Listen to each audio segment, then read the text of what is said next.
Hello friend, कैसे हैं आप सब। आज एकादशी के दिन मैं आपको एक बहुत ही सुंदर प्रसंग सुनाने जा रही हूँ, जिसमें भक्त कैसे अपने भगवान का भोग लगाता है और भगवान उस प्रसाद के लिए धरती पर आ जाते हैं। तो मैं शुरू करती हूँ। बहुत ही प्यारा प्रसंग है, थोड़ा सा लंबा आज का वीडियो होने वाला है, लेकिन प्लीज आप इसको पूरा सुनिए, क्योंकि इसके एंड में जो है बहुत ही सुंदर भगवान और भक्त का मिलन दिखाया गया है। एक परिवार था, वहां पर एक बच्चे का जन्म होता है। वो बच्चा बहुत ही सद्गुणी होता है, उसके अंदर कोई अवगुण नहीं होता। बस जब बच्चा धीरे धीरे बड़ा होता है तो उसमें एक ही दुर्गुण होता है कि वो खाता बहुत है, कि वो बच्चा खाता बहुत है बस। और उसकी एक खूबी भी थी कि खाता जाए और कहता रहता था बस कि दाने दाने पे लिखा है खाने वाले का नाम, दाने दाने पे लिखा है खाने वाले का नाम। तो उसके परिवार वाले उससे बहुत परेशान थे उसके खाने को लेकर। उन्होंने कहा कि भाई तू कितना खाता है, कि तू अकेला है और बाकी 5 लोग जितना खाते हैं तो उसके बराबर खाता है, कि तू तो ऐसे कहा कर कि बोरे बोरे पर लिखा है खाने वाले का नाम, कि बोरे बोरे पर लिखा है खाने वाले का नाम। कि अरे भाई कभी बीच में रुक तो जाया कर, खाते खाते कहीं बीच में रुक तो जाया कर। तो वो कहता है अरे भैया बीच आए तभी तो हम रुके। उसको इतनी भूख लगती थी कि वो खाता ही रहता था। तो एक दिन उसके घर वालों ने एक महात्मा को बुलाया और कहा कि गुरुजी आप इसको समझाइए, ये खाता बहुत है। तो वे महात्मा आए, उन्होंने कहा कि ये उतना ही खाता है जितना इसका खाता है। आप समझिए कि ये उतना ही खाता है जितना इसका खाता है। और गुरुजी भी ये लाइन कहकर चले गए। उसके बाद घर के लोग जब उससे परेशान हो गए तो उन्होंने उसको घर से निकाल दिया। जब उन्होंने उसे घर से निकाल दिया तो कुछ दूर गया सीताराम सीताराम करता हुआ कि जाए तो जाए कहाँ, भगवान ले जाए जहां। लेकिन फिर वापस आ गया। जब वो वापस आया तो उसके घर वालों ने कहा अरे तू फिर आ गया।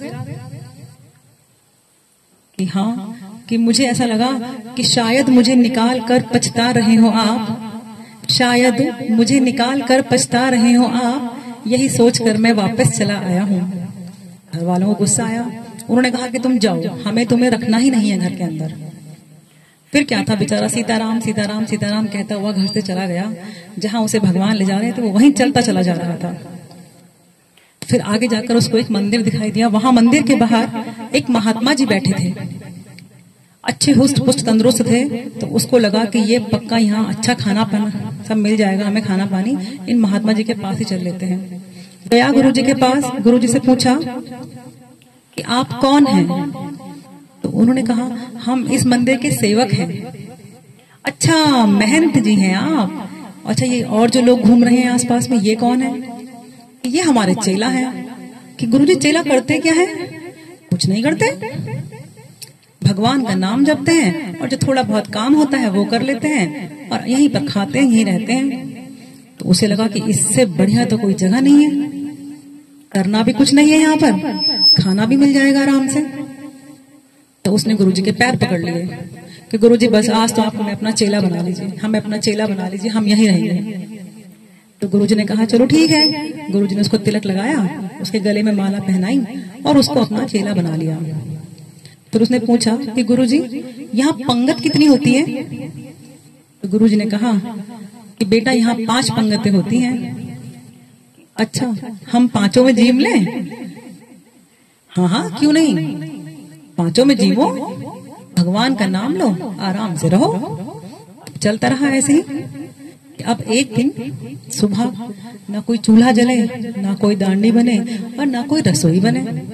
अब वो बहुत परेशान कि अरे आज जिसको भी देखो सब सीताराम सीताराम ही कर रहे हैं और रसोई तो किसी ने बनाई नहीं। गुरुजी के पास गया, गुरुजी से पूछा कि गुरुजी आज खाना नहीं बनेगा क्या। गुरुजी बोले अरे बेटा तुमको तो हम बताना भूल गए कि आज तो एकादशी है और एकादशी के दिन अन्न नहीं खाना है। अन्न यहाँ बनेगा भी नहीं, आज यहाँ कोई अन्न नहीं खाएगा। और तुम तो वैष्णव हो, तुम्हें तो व्रत रखना चाहिए, आज के दिन तुम व्रत करो।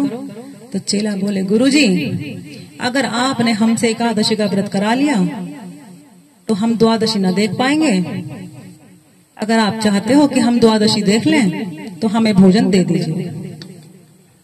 गुरुजी ने बहुत समझाया कि व्रत रखो, कि गुरुजी चेला और भी तो हैं, आप उनसे व्रत रखवा लीजिए, लेकिन हमसे तो एकादशी का व्रत नहीं होगा, हमें तो आप खाने का इंतजाम करा दो।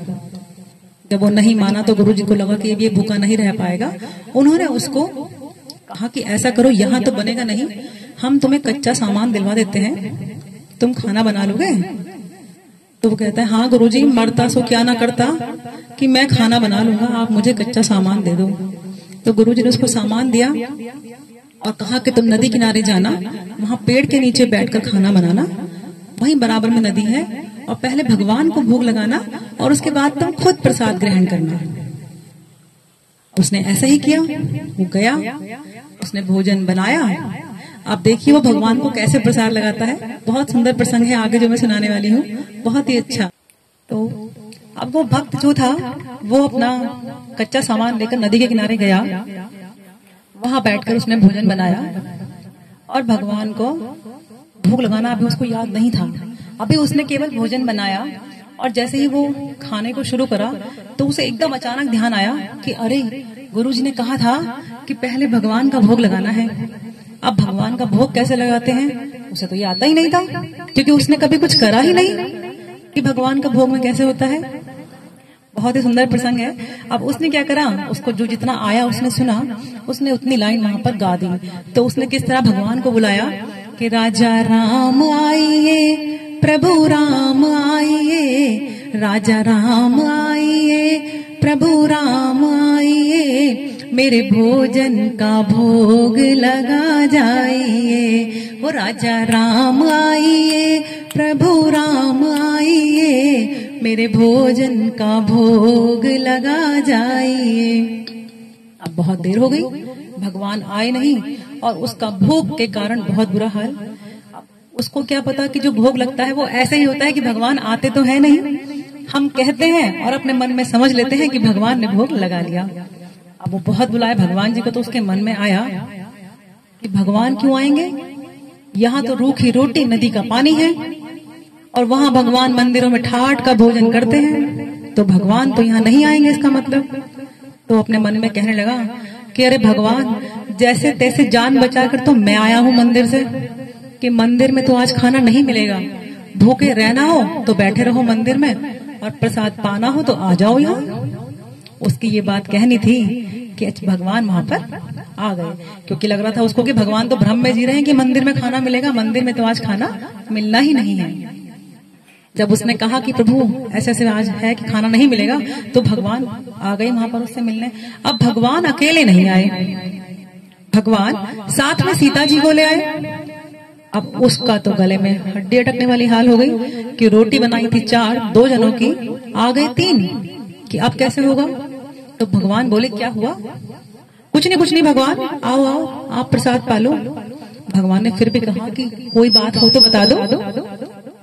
तो कहने लगा कि एक को आना था भगवान, आप 2 आ गए, कि एक को आना था आप 2 आए हैं, अब जितना भी खा लो, क्योंकि आपका स्वरूप जो है अच्छा है, आपका स्वरूप बहुत ही अच्छा है, तो इसलिए प्रभु आप प्रसाद पा लो, जो होगा देखा जाएगा बाद में।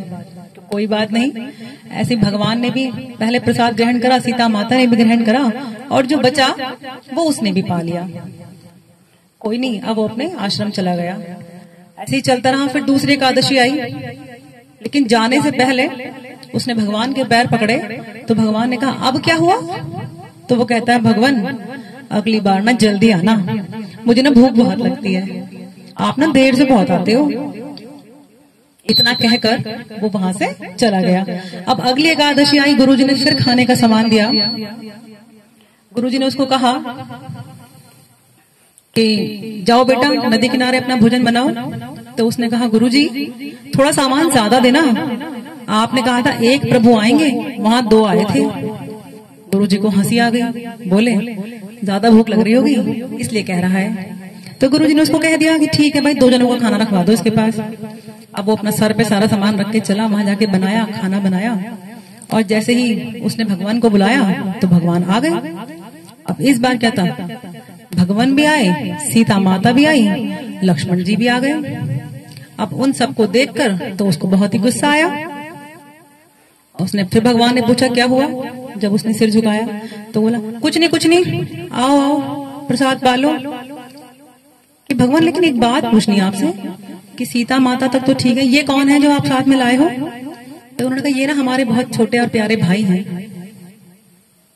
सगे भाई हैं या कोई लगे फगे भाई हैं, ये बता दीजिए। कि नहीं भाई, हमारे छोटे और सगे भाई हैं। अच्छा सगे भाई हैं तो फिर आ लो प्रसाद खा लो। तो उसने भगवान को जो भी था भगवान ने खाया और जो बचा हुआ था वो उसने खाया। ऐसे ही हुआ जब वो भगवान जाने लगे तो उसने कहा कि भगवान ये बता दीजिए कि हमने ठाकुर जी के भोग की जिम्मेदारी ली है या आपके पूरे परिवार के भोग की जिम्मेदारी ली है। कि अगली बार कितने लोग आओगे बता देना हमें, उसी हिसाब से इंतजाम करेंगे। चला गया गुरुजी के पास आश्रम में। अब आश्रम में जब पहुंचा, अगली एकादशी आई तो गुरुजी से बोला गुरुजी हम तो बहुत परेशान हो गए हैं। आपने कहा था एक भगवान आएंगे, एक बार 2 आए, एक बार 3 आए और इस बार तो पता नहीं कितने आएंगे। गुरुजी हमें तो तुम 11 किलो आटा और खूब सारी चीनी गुड़ आलू सब दे दो। खूब सारा सामान अपने सर पे रख के चल दिया। तो गुरुजी को लगा कि ये झूठ बोल रहा है, इतना ये खा तो पाएगा नहीं, इसका मतलब ये जाकर इसको बेचेगा, ये जाकर इसको बेचेगा। तो गुरुजी भी उसके पीछे पीछे चल दिए कि आज पेड़ के पीछे छिपकर देखेंगे ये करता क्या है। अब वो वहां गया, थोड़ा नाराज था, कह रहा क्या करूंगा बना के, हर बार बनाता हूं मैं, आते हैं भगवान इतने सारों को ले आते हैं कि मुझे तो मिलता ही नहीं है कि मैं क्यों बनाऊं। उसने जाकर सारा सामान पेड़ के नीचे रखा और अपना भगवान को भोग के लिए बुलाना शुरू कर दिया। तो अब उसने भोजन तो बनाया नहीं और बस भजन गाकर भगवान को बुलाना शुरू कर दिया और अपना भोग बोलना शुरू करा कि राजा राम आइए, सीता राम आइए, मेरे भोजन का भोग लगा जाइए। हो सीता राम आइए, हो राजा राम आइए, मेरे भोजन का भोग लगा जाइए। अब भगवान आए और भगवान को देखकर वो तो हैरान रह गया। उसने देखा कि खुद प्रभु, सीता माता, लक्ष्मण जी, भरत, शत्रुघ्न, हनुमान जी की सब आ गए। तो उसे बहुत गुस्सा आया। भगवान बोले लाओ कहाँ है भोग। उसने कहा भगवान हमने तो बनाया ही नहीं, कि बनाने का फायदा ही क्या, खाने को तो हमें मिलता नहीं है, ये रखा सामान खुद ही बना लो खुद ही खा लो। तो भगवान ने कहा कि आज तो भक्त नाराज है। भगवान ने कहा आज तो भक्त नाराज है। उन्होंने कहा भाई क्या हुआ। कि प्रभु ये बता दो कितना बड़ा परिवार है आपका, कितने लोग आएंगे। कि मैंने तो आज बनाया ही नहीं, कि आप खुद ही बनाइए और खुद ही खा लीजिए। वो तो जाकर एक पेड़ के नीचे बैठ गए अपनी आंखें बंद करके। अब करते तो क्या करते, भगवान ने शुरू करा भाई कि शत्रुघ्न जी जो है चूल्हा लगाने लगे, भरत जी भंडारे बनाने लगे, भरत जी भंडारे बनाने लगे, लक्ष्मण जी लकड़ियां लाने लगे और शत्रुघ्न जी चूल्हा लगाने लगे और सीता माता रसोई बनाने लगी। जो हनुमान जी हैं वो अपना साग सब्जियां साफ करने लगे। अब वो तो अपना आंखें बंद कर पेड़ के नीचे बैठे थे भक्त महाराज। तो प्रभु ने कहा आंखें तो खोल लो। फिर आंखें क्यों खोलें प्रभु, हम नहीं खोलेंगे आंखें, जब खाना मिलना ही नहीं है आप ही कर लीजिए। अब सीता माता रसोई बनाने लगी तो सारे देवता भी आ गए आकाश से कि माँ हमें भी प्रसाद चाहिए और हमें भी प्रसाद चाहिए। कुछ उसे शोर सा सुनाई दिया। उसने आंखें खोल के देखा कि अरे ये क्या, यहाँ तो देवताओं की लाइन लग गई है। वो तो बहुत ही परेशान कि अरे ये क्या हो गया कि पहले 1 थे, 2 थे, 3 थे, यहाँ तो हजारों की लाइन लग गई है। उसे समझ में ना आए कि भगवान है क्या। इतने में उसके गुरुजी आ गए। उसने दौड़ के गुरुजी के पैर पकड़ लिए, गुरुजी देख लो अब आप कितने लोग आ गए हैं यहाँ प्रसाद के लिए। तो गुरुजी बोले कि हमें तो कोई नहीं दिख रहा।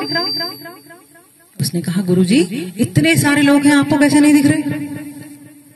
तो उसने भगवान से कहा कि आप दिखाई दो, आप दिखाई दो मेरे गुरुजी को, नहीं तो वो मुझे झूठा मानेंगे कि मैं झूठ बोलता हूँ।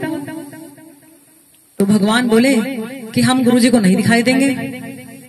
तो उसने कहा कि अरे ये तो मेरे गुरु हैं, आप इनको क्यों नहीं दिखाई देंगे। तो भगवान बोले कि हम ना केवल सरल व्यक्तियों को दिखाई देते हैं, कि हम केवल सरल व्यक्तियों को दिखाई देते हैं। तो अब जो भक्त था अपने गुरुजी से कहता है कि गुरुजी आपने तो हमारे पीछे इतने सारे लगा दिए, लेकिन अब आपको नहीं दिख रहे। तो गुरुजी समझ गए कि कुछ ना कुछ राज की बात है। तो गुरुजी जो है तरल हो गए कि गुरुजी बोले कि हमने ये बहुत सुना था कि जो गुरु है वो भक्त को भगवान से मिलाते हैं, लेकिन आज पहली बार है कि भक्त गुरु को भगवान से मिला रहा है। अब गुरु की आंखों से बहुत आंसू बहने लगे। तो भगवान उनके सरल और तरल दोनों गुणों को देखकर गुरुजी के सामने साक्षात आ गए और गुरुजी ने भगवान के पैर पकड़ लिए कि गुरुजी आज तो हमारे इस भक्त ने भाग्य खोल दिए कि आप प्रभु हमें आपके दर्शन हो गए। तो भगवान ने कहा कि जो भी सरलता और तरलता से हमें याद करेगा हम उसको दर्शन अपने आप देंगे। कि सरल का मतलब है सीता, राम और लक्ष्मण। सरल, सीता, राम, लक्ष्मण, जो भी इन तीनों का सिमरन करेगा भगवान उसकी जरूर सुनेंगे और धरती पर आएंगे। तो इसलिए ये प्रसंग जो था वो यहीं समाप्त होता है और बहुत ही प्यारी सी कहानी है। मुझे नहीं पता कि आपको कैसी लगी, कि बहुत ही सुंदर था प्रसंग। और मैं यही चाहूंगी अगर आपको पसंद आया हो तो लाइक, कमेंट और शेयर करना ना भूलें। Thank you. और सभी लोग भगवान का नाम लें और भगवान के दर्शन भी सबको हो, यही कामना है कि सब लोग खुश रहें।